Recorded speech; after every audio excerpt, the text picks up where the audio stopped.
যারা আমাদেরকে হত্যা করতেছে, যারা আমাদের উপর আগ্রাসন চালাচ্ছে, তাদের নিয়ে আমাদের মধ্যে মুগ্ধতা কাজ করে, তাদের নিয়ে আমাদের মধ্যে ফ্যাসিনেশন কাজ করে।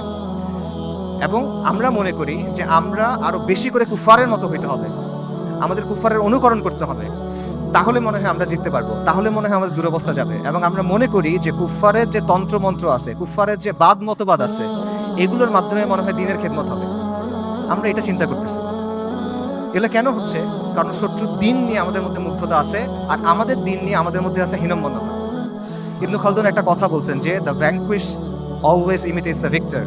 যারা পরাজিত জাতি তারা সবসময় বিজয়ী জাতির অনুকরণ করে। এক্স্যাক্টলি সেম জিনিসটা এখানে হচ্ছে।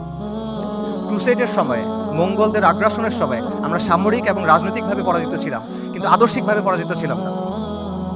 এখন আমরা সামরিক রাজনৈতিকভাবে পরাজিত, আমরা আদর্শিকভাবে পরাজিত, আমরা মনস্তাত্ত্বিকভাবে পরাজিত। এই কারণে সহজ যে উত্তর, সহজ যে সমাধান, এটা আমরা গ্রহণ করতে পারি না। আল-কুদসের মুক্তি কোন পথে হবে? আল-কুদসের মুক্তি হবে জিহাদের মাধ্যমে, কিতালের মাধ্যমে, তরবারির ধারালো অগ্রভাগ দিয়ে আল-কুদস মুক্ত হবে, আর কোনো কিছু দিয়ে হবে না।